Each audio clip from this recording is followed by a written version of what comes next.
Hello kapalungyans, maayong adlaw kaninyong tanan, labi na diri sa Barangay Gupitan. Maayong adlaw kaninyong tanan, kini ang inyong ubos nga higala, Pastor John Watin magaingon kaninyo. Maayong buntag kaninyong tanan, so paki-follow Junjun Hain Watin sa akong account. Og karong adlaw mamili ko karon og kaning grocery dinhi sa akong tindahan tungod kay na ako'y gusto nga tagaan sa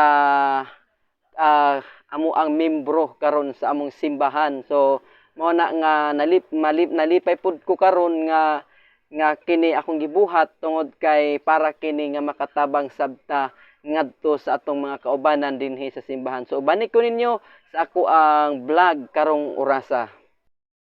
Ug karon karon ang ato ang grocery nga bisan tuod gamay lang kini apan dako na kini og tabang ngadto kaniya. So karon ubani ko ninyo sa ako ang vlog. So karon anak ko diri karon sa gawas sa among tindahan nya madtunata sa ato ang puntos no, sa ato ang tagaan. So karon hapit nako sa sa iyahang balay. Gamay na lang gyud kulang. So nanak ko diri sa gawas. Ug mao ni ang amo ang kuan diri kaning palengkehan. Ayan siya. So sa dili pa daita mo adto no makaadto sa tuang target naay gusto nga mo timbaya sa inyo ha mga friends. Okay, so kung arion siya. Correct. Man. Pakipalo. Hello guys. Pakipalo kang Junjun Watin. So hapit na gyud ko sa ilang balay. Medyo naglayo-layo pa manggod. Hapit na ko. Ayan. Nanagyod akong target. Kita na ako lagan kay akong target ba. So, nana siya. Ayan si Lula Baby. Mao ni ato ang tagaan og kaning grocery. So, lanay naghatag sa imo ha. Anday ba? Basta. And, Panalangin. basta na naghatag. So, saan man mo ka-istorya sa naghatag niya na la?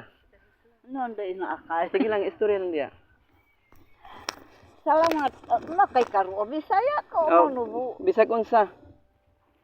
Daghan salamat ning inyong gihatag sa ako. So ako gikan ko sa pagkasakit karon pa ko gid nakaligo kay unsaon nga wa ko'y katabang des balay way magdigamo hantod karon gigutom ko nangita kong isda kay gutasan kid na sa ugod ang palibot ha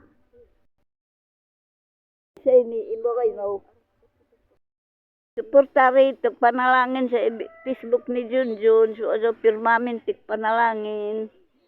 Praise the Lord. Ito ang ato ang target.